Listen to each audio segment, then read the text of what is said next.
nosso canal YouTube com Falando Nisso hoje. Lembrando a promoção com Acaso Saber, Dunker 10, você tem aí acesso a uma série de cursos que dialogam aqui com a proposta do canal. Eu gostaria de sugerir o curso excelente do meu amigo, colega, frequentador do Fórum do Campo Lacaniano, Douglas Barros, né? Frantz Fanon e as ideias e o legado, né? Curso bem legal, recomendo a vocês, e que vai ter uma relação com o nosso Falando Nisso hoje. A pergunta é de Luciana Paz. Oi, Christian, poderia dedicar um Falando Nisso a esta questão? É possível descolonizar o inconsciente? Uma questão bem interessante, longa, né? Então vou fazer alguns apontamentos de como eu entendo e como eu trabalho com essa perspectiva, né? Mas eu acho que infelizmente não vai dar pra gente chegar nem perto da encrenca, né? Que significa esse programa de descolonização do inconsciente, que implicaria, antes de tudo, a gente situasse, né, o conceito inconsciente em relação à sua produção, né? Produção local em Viena na virada do século XIX para o século XX, Áustria, Império Austro-Húngaro, em meio a, vamos dizer assim, a segunda grande onda colonizatória, né, europeia, que então ocupa a África, ocupa a Oceania, faz uma espécie de partilha do mundo, né? E que produz ciência, que produz ideologia, que produz saberes para justificar esse empreendimento, né?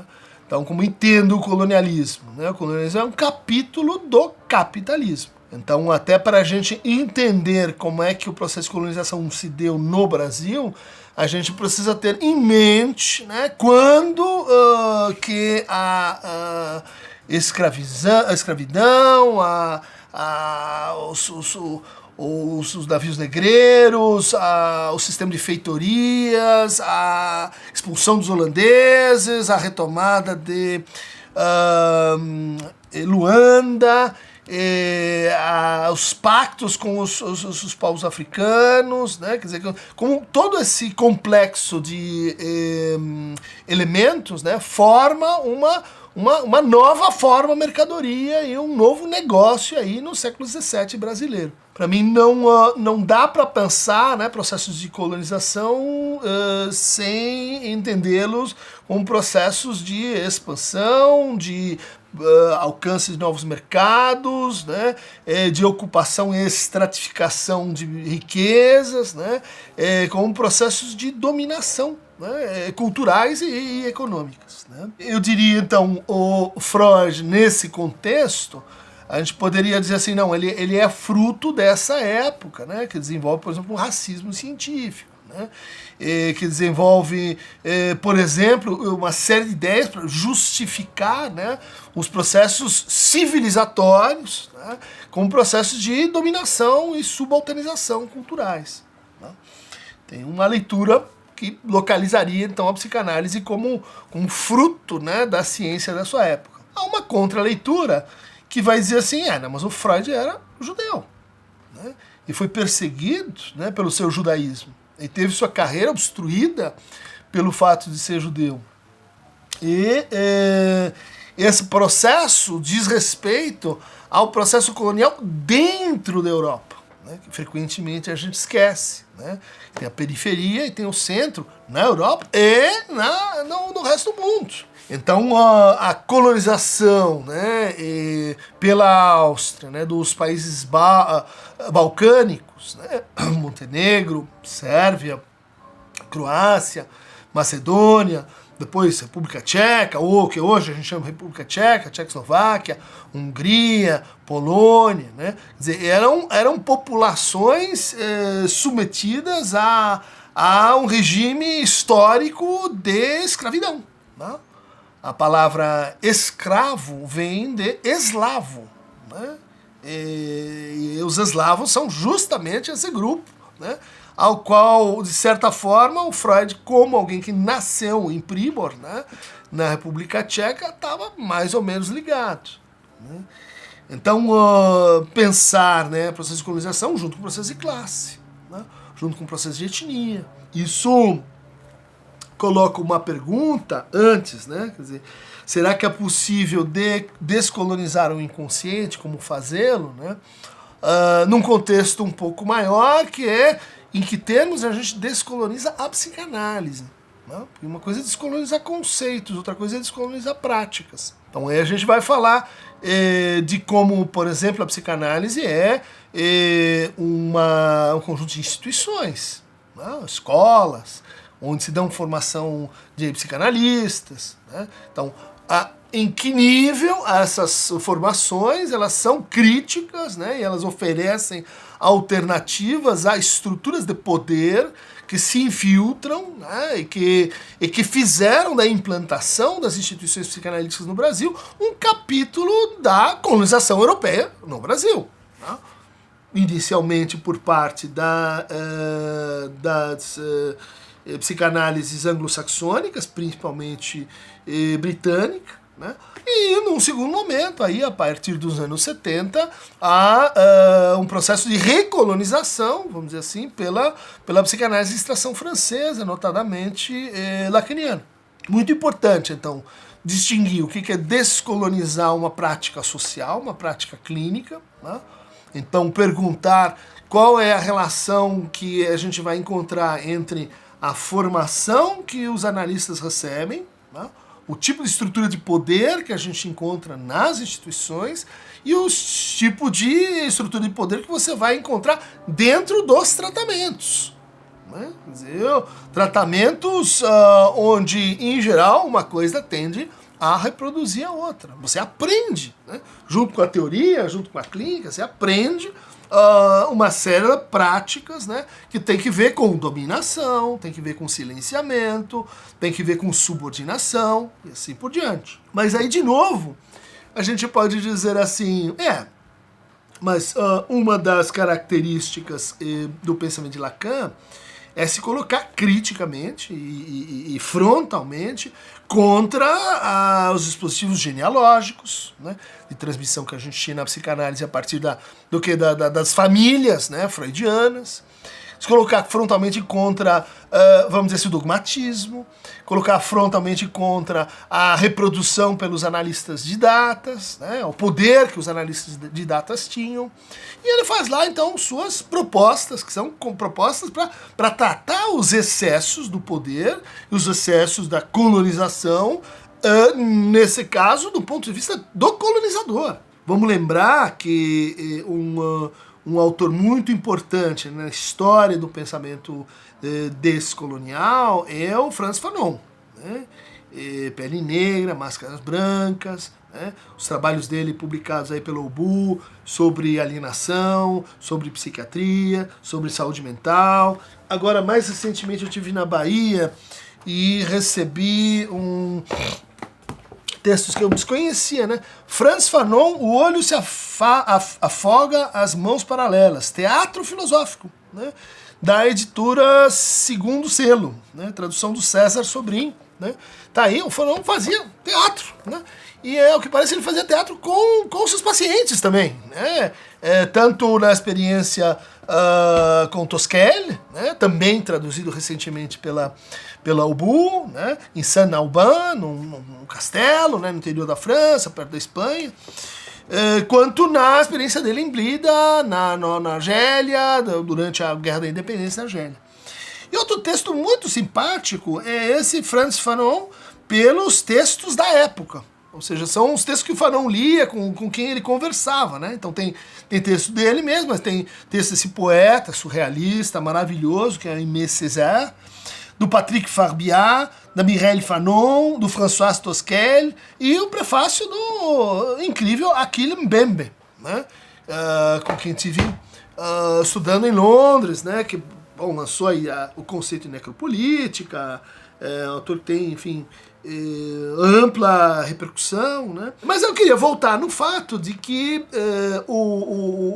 os primeiros trabalhos do Fanon que era psiquiatra, que lia Lacan, que citava o estágio do espelho, que criticava o Lacan, mas que foi prefaciado pelo Sartre, que tinha lá a sua teoria, né, da descoberta do impacto, né, colonizador, e nesse caso, né, da negritude em si, relatado de forma tão interessante, né, biograficamente. O Fanon começa a escrever com e contra a psicanálise a partir de um texto do braço direito do Lacan, chamado Octave Manoni, que escreveu uma biografia muito bacana, biografia ilustrada do Freud, e que escreveu um trabalho, né, inicialmente em 56, chamado Próspero e Caliban, e depois revisto, né, como Psicologia da Colonização, o Racismo Revisitado, um trabalho que vai discutir, né, com o Fanon ao longo de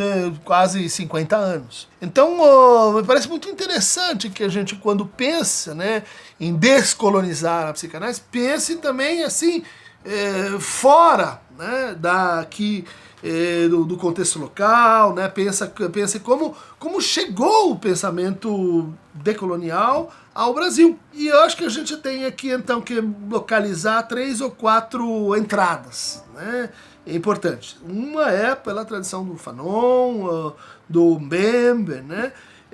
Outra é a tradição que vem menos conhecida, né, menos tematizada, vem dos estudos na Ásia, né? A Gayatri Spivak, Crítica da Razão Pós-Colonial, né?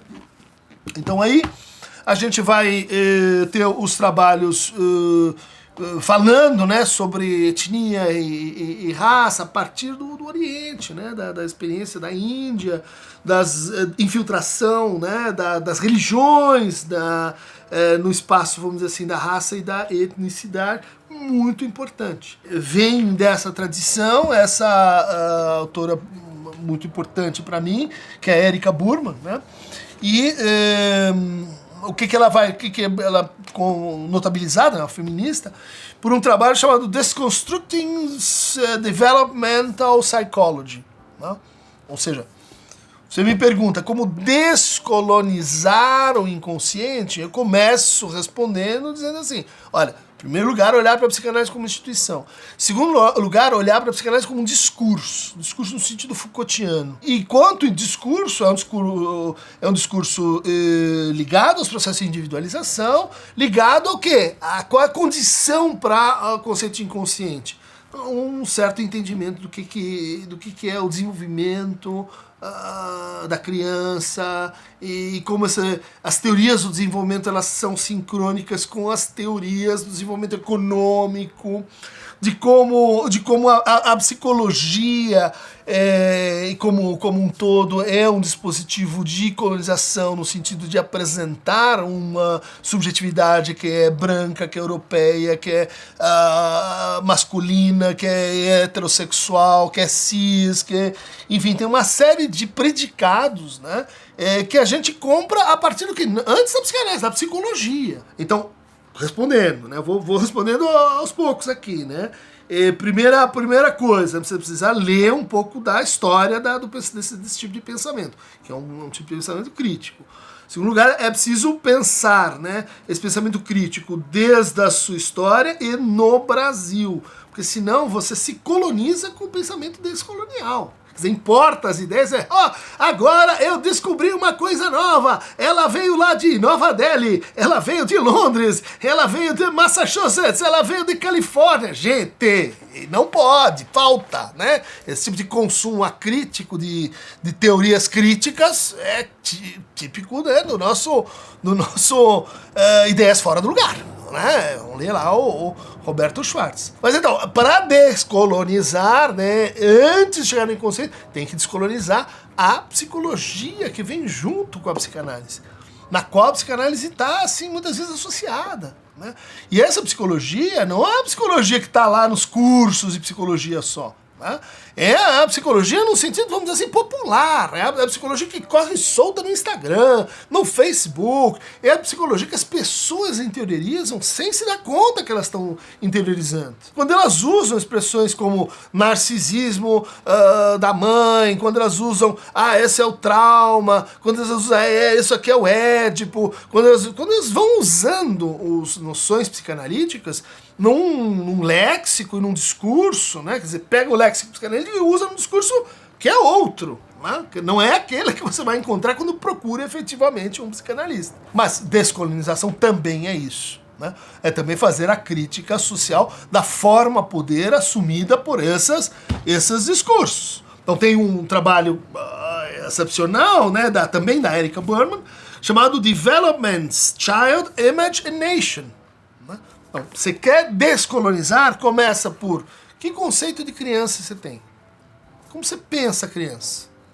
A criança é um anjo que está puro, Rousseau, é que o adulto... Isso aí, gente, ideologia na veia, não pode, né? Você tem que pensar criticamente o que é uma criança. Quando você pensa o que é uma criança, você vai pensar, olha quantos dispositivos, você vai pensar família, você vai pensar patriarcado, você vai pensar sistema de saúde, você vai pensar sistema de educação, você vai pensar políticas públicas, você vai pensar demografia, você vai pensar transporte e circulação dentro das cidades, tudo isso é pensar a criança. Quer dizer, quem é o dono desse objeto? Não é os pais. Propriedade. Criança dá propriedade, gente. Né? Olha lá onde está a relação colonial. Colonialismo, né? Ele não é assim. Os franceses atacaram e criaram a França Antártica, então os europeus brancos estão aqui nos dominando. Isso é anacronismo, gente. Colonialismo é uma relação que se inocula nas pessoas. A gente tem relações coloniais com nós mesmos. A gente tem relações coloniais no nosso cotidiano. A gente tem relações coloniais com o outro, mas a gente tem relações endocoloniais. Né? Ou seja, a relação com o outro. Esse é o ponto fundamental do pensamento descolonial. Né? Como é que você pensa o outro? Ele é o duplo imaginário? Ele deveria ser como você? Ou tem espaço para a diferença? Como você lida com a diferença?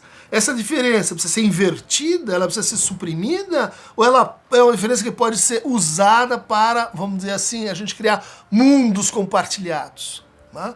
Para a gente criar futuros possíveis. Child image. Como você pensa imagens.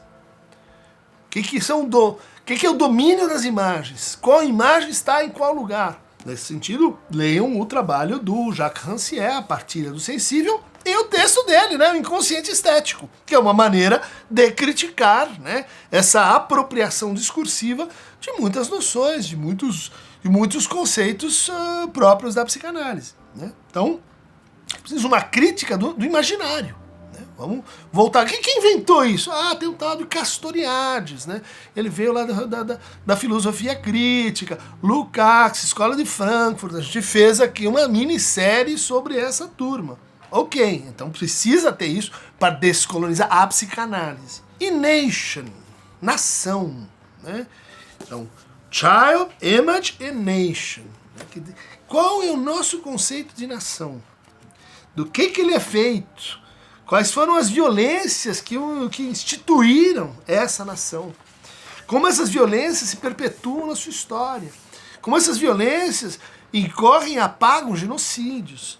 Como essas violências controlam o uso da sexualidade, a produção da infância. Né? Quer dizer, quem tem direito a brincar, quem não tem direito a brincar. Que infância pode aparecer na imagem, que infância não pode aparecer na imagem.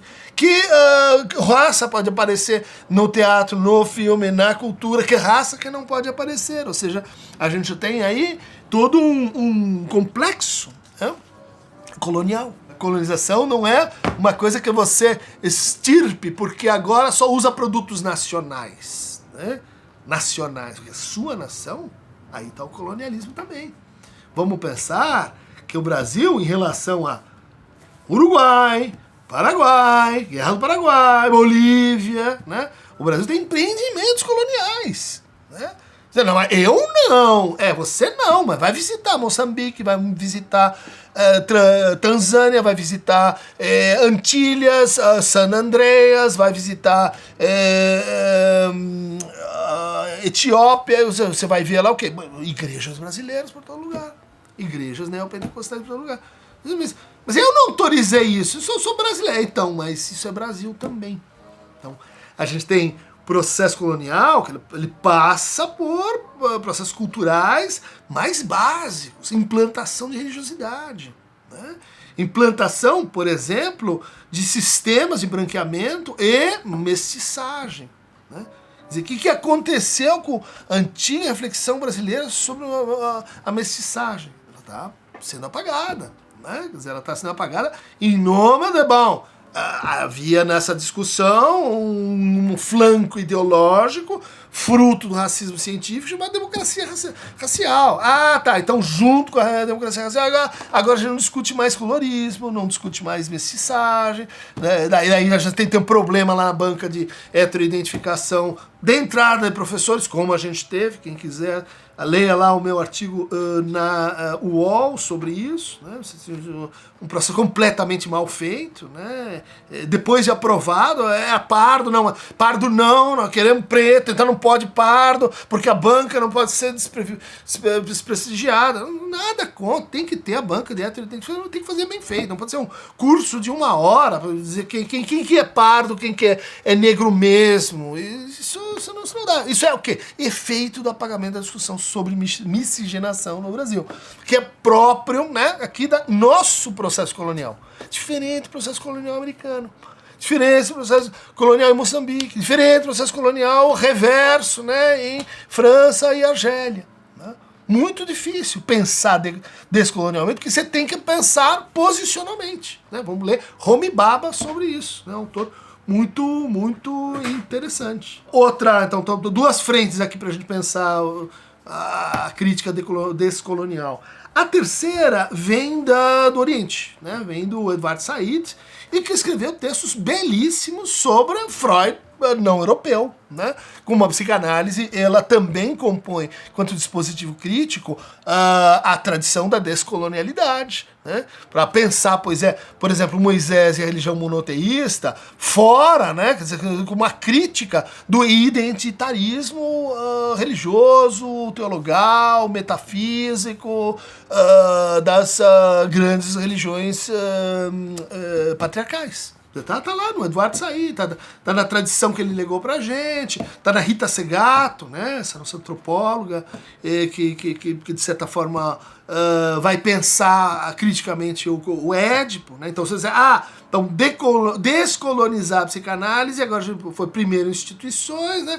Depois o discurso, agora a gente, clínica, agora a gente pode chegar aos conceitos, né? Então, tem uma descolonização que passa pelo conceito de complexo de Édipo. Né? Universal, não universal, formal. Tem outra descolonização que passa, por exemplo, pela hipótese do inconsciente. Nesse caso, me parece um pouco assim, ou desnecessário ou secundário, né? A descolonização da hipótese do inconsciente. Tem coisa que vem antes, né? Psicologia do desenvolvimento, complexo de Édipo, narcisismo, quer dizer, o trabalho seminal, cadê da Isildinha, né? A cor do inconsciente, a significação do corpo negro. Né? Ela vai dizer assim, olha, tem que pensar ali a formação do eu a partir do reconhecimento do eu numa imagem, e por que esse modelo é um modelo que a gente imagina sempre branco, né? E quando é o negro, e quando é interracial, e etc. Ela colocou uma grande questão, mas isso é formação do eu. Tá? Não faça o pacotão, a psicanálise, tudo isso junto, porque isso é justamente a ausência de crítica decolonial. Né? Você juntar todo mundo. Não é assim que foi? África, junta lá, Huts, Tutsi, Hutu, e aí a Scholastic precisa resolver isso literariamente. Por quê? Porque é a nossa mania de criar pessoas tipo. Isso tá ali, né? Na psicologia, na sociologia, no pensamento colonial. Infelizmente, muito do pensamento decolonial ela não consegue sacar, que tem que fazer uma crítica das políticas de identidade. Políticas de identidade, elas são estratégicas, mas talvez precisa cuidar para não essencializar a identidade, tem que ser, bom, combina com interseccionalidade para deflacionar isso. É complicado, né? Não vai ser assim no atacado. Então, uma coisa, descolonizar a teoria do narcisismo. É muito interessante, importante. Diferente de descolonizar o inconsciente. Né? Porque inconsciente se refere a processos muito mais formais, né? Inerentes à estrutura da linguagem, não das línguas. Né? Inerente aos sistemas de escrita, inerente a processos como condensação e deslocamento, né, inerentes à teoria geral do conflito, ou de ontologia do conflito, que a gente tem na psicanálise. Então, que tal o narcisismo? Que tal Édipo? Né? Então, a gente tem toda a tradição do anti-Édipo, e agora esse livro, uma psicanálise sem Édipo, do falecido Van Hoyt, Philip Van Hoyt. Né? E você tem um pensamento decolonial, ainda falando desse grupo, a inglesa, né, ao qual eu pertenço um pouco por afinidade, o trabalho recente do Davi Pavão Coellar, né, além da psicologia indígena, que é um trabalho sobre psicologia mesoameríndia, né, da América Central e tal, muito interessante, um trabalho de descolonização, mas aí do que ele está falando? Né? De teorias do sintoma, né? de como a psicanálise tem uma teoria do reconhecimento. Essa teoria do reconhecimento ela pode ser descolonizada, sim. De onde ela vem? Ela vem do Hegel. Então tem um Hegel que precisa de ser descolonizado. Qual é ele? Dos hegelianos de esquerda, do Stirner, do Feuerbach. Ou, bom, você pega Elizabeth Buckmores, né? Quer dizer, Hegel no Haiti. Eita caramba, então quando ele fala lá de o escravo e o senhor, o Hegel leu isso aí pensando na Revolução de São Domingos, que termina em 1801, se não me engano, né? Sim, quer dizer, existe uma história do pensamento descolonial, né? E ela atravessa, né? Ela faz parte da resistência, da inerente, né? Ao que veio junto ao próprio processo colonizador. Precisa lembrar disso, né? Porque senão vem essa ideia de que agora nós vamos começar a descolonizar. Então, no Brasil, muita gente resistiu a esse programa de importação, né, de ideias psicanalíticas, principalmente da França para o Brasil. Outros disseram assim, não, mas peraí, a gente resiste bem a essa importação de ideias, mas a gente endocoloniza o Brasil. Então os grandes, então São Paulo, Rio, coloniza os outros, a periferia do Brasil, o inland do Brasil. Problema.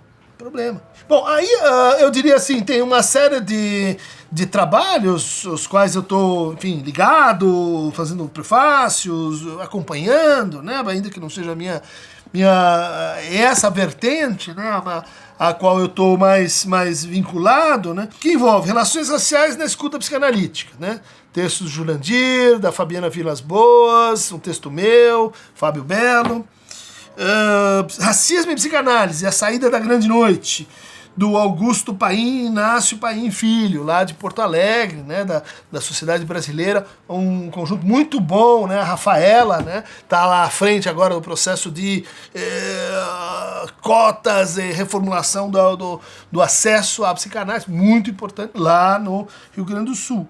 Regina Suama Marques, Psicanálise Infantil e o Racismo, Saúde Mental nas Relações Étnicos-Raciais, na APRES. Provocações para a Psicanálise do Brasil, Racismo, Política Identitária, Violência e Colonialismo, né? Organizado pelo Paulo Peron, Pedro Ambra, né? Um encontro que aconteceu lá na PUC, né, de São Paulo. Mas eu diria assim, né, por onde eu estou pensando que poderia ser, então, aí, chegando, se aproximando mais, né, de uma discussão mais de fundamento com a psicanálise, né, ou seja, uma coisa é discutir transferência, discutir identificação, discutir formação de eu, Édipo. Outra coisa é você tentar pensar, né, a pulsão, né, você pensar o recalque, né, como fez a Lélia Gonzalez, né? Ao apontar que no Brasil a gente tem um processo, né, de recalcamento da língua, né, do português, muito importante, né? Quer dizer, para o quê? Para descolonizar aquilo que afeta, né, a todos. É a psicanálise? Não, nesse caso é a psicanálise ajudando a descolonizar o Brasil. Recomendo também, bem bonitinho, esse Decolonialidade e Pensamento Afrodiaspórico, da Joás e Bernardino Costa, Ramon Grossfogel, né, da Autêntica. Né? Bom, mas como eu penso, né, o processo de descolonização aí das categorias mais fundamentais. Eu penso a partir do que poderia ser, assim, um pensamento brasileiro nativo. Ou seja, da ideia de que a gente, em algum lugar, né, a gente não precisa buscar inteiramente fora, né, a gente precisa reconhecer que em algum lugar já existe uma espécie de germe, um ponto de partida aqui mesmo. Né?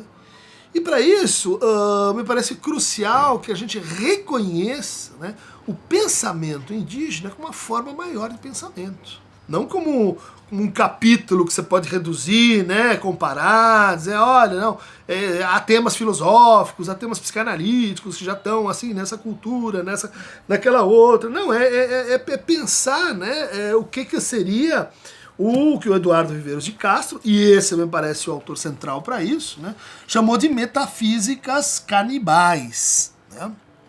Ou seja, de que existem formas, os arauetés, né, as populações do Alto Xingu, que não haviam sido assim consideradas em primeiro plano pelos antropólogos de primeira geração do estruturalismo, nos quais o Lacan se baseou, né? Não só o Lévi-Strauss, mas outros, né, que formularam ali na França dos anos 60 a noção de estrutura. Né? Então, para pensar e decolonizar, se a gente quer pensar a sério o inconsciente, tem que pensar a noção de estrutura. Até que ponto ela é uma noção de fato colonial ou decolonial? Né? Quer dizer, é uma noção que permite a gente pensar alteridades e comparar alteridades sem processos de redução, né? Ou ela é uma hipótese, vamos dizer, abstrata, universalista, que se impõe como uma grande tipologia de todas as civilizações possíveis, de todas as culturas possíveis. Então aí nós vamos discutir estrutura de parentesco, nós vamos discutir estrutura de aliança, nós vamos discutir estruturas das práticas corporais, né? A gente vai discutir estrutura e sexualidade, né? E que vão, vamos dizer assim, questionar, né? E aqui eu vou ser introdutório, né? Que vão questionar, inclusive, o que a gente chama e entende por ciência. Né? Olha lá, não era isso que a psicanálise tinha feito com Freud? Dizer, ciência, tem umas coisas que você foi deixando pelo caminho. A loucura, o sonho, o delírio, a desrazão, isso tudo foi ficando para trás, foi ficando para os antigos. Né? E daí vem, inclusive, a ideia de retornar aos mitos e aos mitos gregos. Mas será que os mitos gregos eles dão a forma universal dos mitos? E se tivessem mitos que não têm uma estrutura, vamos dizer assim, helenística? Opa! Então agora a gente entrou na parada, né? Quer dizer, pensar mitos ou metamitos, né? Estruturas ou estruturas que comandam ou outras estruturas, né? Que não seriam, por exemplo, narcísico-individualistas. Ou seja, como Lacan teria definido, né? A neurose é um mito individual. Né? É um mito individual, quer dizer, uma patologia do mito. Né? O mito você pode pensar como narrativa e o mito você pode pensar como estrutura. Né? Então, o trabalho do Eduardo Viveiros de Castro, né, a inconstância da alma selvagem é central aqui para tudo que a gente faz. Né? Inclusive para o livro mais recente sobre o luto, onde eu proponho, né, lutos finitos, lutos infinitos, onde eu proponho, a partir de rituais fúnebres dessas populações, que a gente repense o que são certos lutos que são emperrados para nós, os ocidentais, e brancos, e cis, e etc. Quer dizer, tem coisas que a gente aprender, né? Tem coisas que transformar, né, num diálogo que consiga deter o processo de uniformização, né? Que vem da onde? Vem da globalização e vem do capitalismo. De novo, voltando a uma observação já colocada aqui, não tem, para mim, crítica decolonial ou descolonial, como seria o mais correto, sem crítica do capitalismo, sem crítica das questões de gênero, né? da desigualdade de gênero, sem crítica da formatação, né, heterossexual, das orientações de fantasia e de prazer. Isso está tudo ligado, né? Então o Fanon, ele respondeu a uma hipótese, né, que o Manoni havia levantado, de que existia assim, uma fantasia decolonizadora e uma fantasia do colonizado, e que essas fantasias encontrariam uma espécie de match, né, que explicaria o processo colonizador, né, tanto no sentido da docilidade, da aceitação, da identificação com o colonizador, quanto do ponto de vista da autojustificativa do colonizador na violência que exerce sobre o colonizado. Mas a graça da coisa aqui, então, é a gente pensar que na psicanálise a gente tem mais de uma, vamos dizer assim, colonialidade e mais de uma descolonialidade, né? A gente pode usar a psicanálise como uma espécie de pensamento decolonial, mas aí tem que passar por esse processo. E um ponto-chave nessa passagem é que a gente está acostumado a pensar, né, que existe um paradigma que é o paradigma da ciência, ciências naturais, que a gente chama de naturalismo, né? E associado com esse paradigma, a gente já tem uma espécie de entendimento do universal social, do universal cultural, né, na oposição entre natureza e cultura, que é o totemismo, né? Então a gente alinha esses dois sistemas de quê? De pensamento, mas também são formas sociais. De pensamento, mas também são formas estéticas. De pensamento, mas são o quê? Estruturas. Né? Quer dizer, o naturalismo é uma estrutura. Eu quero fazer crítica decolonial, mas não quero criticar o naturalismo. Problema. Quero fazer crítica decolonial, mas não quero criticar o predomínio da família totemista e do modelo canibalístico de incorporação por identificação. Não é problema. Esse modelo ele foi criticado. Gay Rubin, no campo da teoria feminista, Marilyn Stratton, foi criticado, né? O estruturalismo não parou ali no que o Lacan leu nos anos 60, nos anos 50. Inclusive, esse é o projeto do meu amigo o Gilson Iannini, né? Freud no século XXI. Voltar e dizer, olha, uma das formas da gente manter-se, né, numa estabilidade colonial é assumir certos autores de forma incriticada. O que o Viveiros de Castro está trazendo é que, além, né, então, da oposição que a gente faz entre naturalismo e totemismo de um lado e analogismo do outro, né, que é a ideia assim de que a gente produz comparações, né, que a gente vai pensando por analogias, e as ciências humanas, no fundo, elas trabalham com essas analogias, né, e que, no fundo, a gente vai ter, então, um problema de comensurabilidade de linguagens, um problema de tradução, né, a história lá do Gavagai, do... que era isso? Ryle, né? A filosofia da linguagem, passa um coelho, daí a pessoa diz assim, esse é um gavagai, e eles, é um coelho, pra mim é um coelho, pra você é um gavagai, mas será que tá apontando pro coelho, para o movimento do coelho, pra brancura do coelho, pra orelha do coelho? Quer dizer, você tem uma incomensurabilidade entre as culturas que depende da incomensurabilidade das línguas. Não há tradições perfeitas. Tá, então o que a gente vai pensar no encontro de culturas, né? Tem uma decolonialidade meio burra, né, besta, que diz assim, tem um mais forte, mais fraco, um exerce violência sobre o outro e a gente quer inverter isso. Não. As culturas, elas se caracterizam por relações de conflito e colaboração, né? As culturas, elas empreendem a sua própria divulgação, expansão do que entendem por nós, né? Em geral, as culturas dizem assim, nós, né, humanos, somos nós. Os outros são animais, inumanos, espíritos, deuses e etc. Né? Bom, mas então, esses são os 3 termos em que a conversa, basicamente, sobre epistemologia se estabiliza. O Viveiros de Castro vem com essa ideia de que, olha, além disso, essas 3 posições, a gente tem o perspectivismo. Né? O perspectivismo, ora, ele flerta, né? ele se apoia no animismo, né? E lembra, né? O Freud dizia, o narcisismo é um animismo.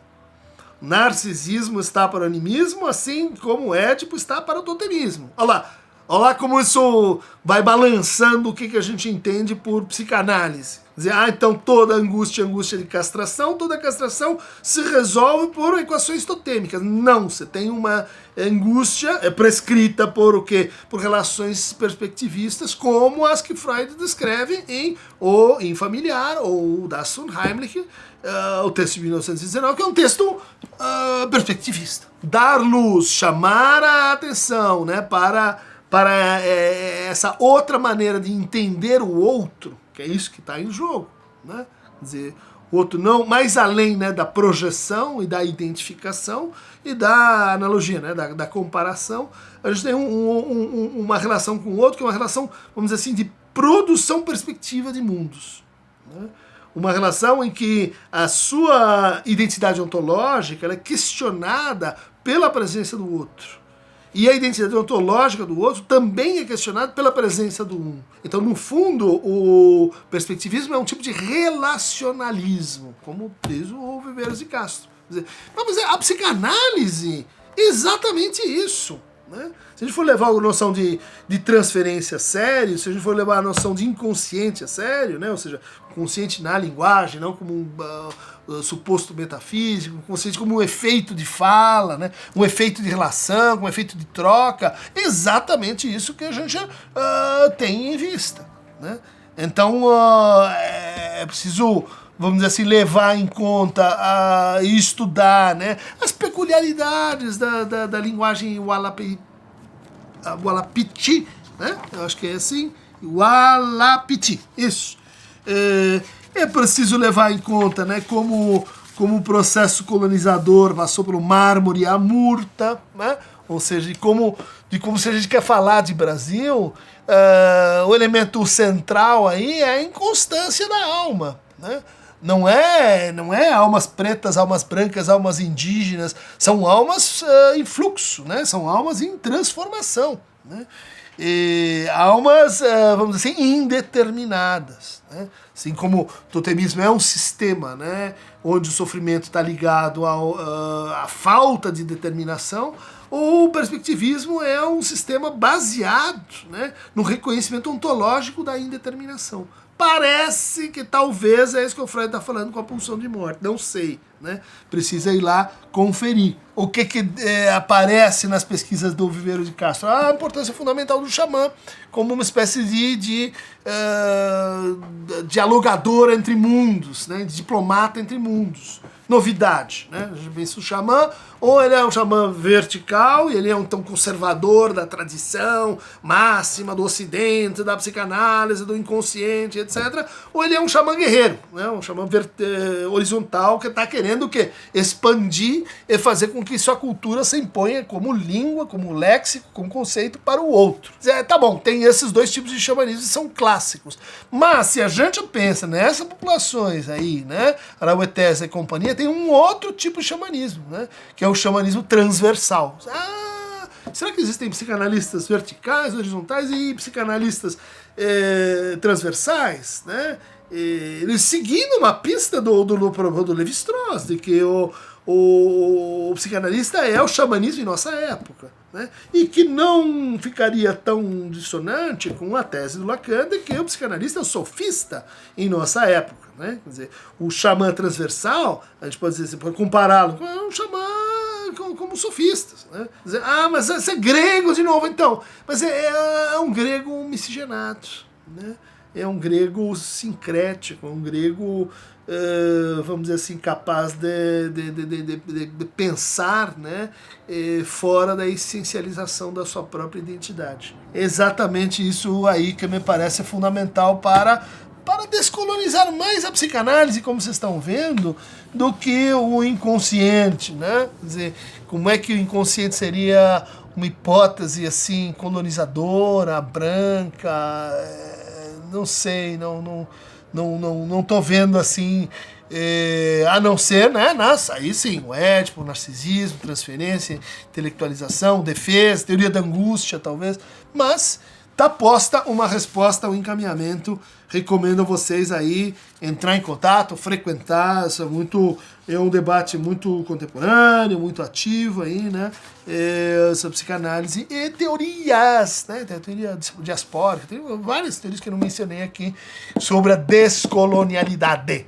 Então, para mais descolonizações, pegue o Rio de Aqueronta, né, Aqueronta, o Rio de Araueté, o Xingu, dobra ali, Altamira, sobe Roraima, Yanomami, Vale do Jaú, Vale do Jari, muita gente ali, todo mundo, cada um na sua, e todo mundo no choque de civilizações, na predação de culturas e na estrutura, vamos dizer assim, não exatamente pacífica e harmoniosa que a gente imagina que seria a superação, né, dos estados e colonialidade. Beijinho, beijinho. Tchau, tchau.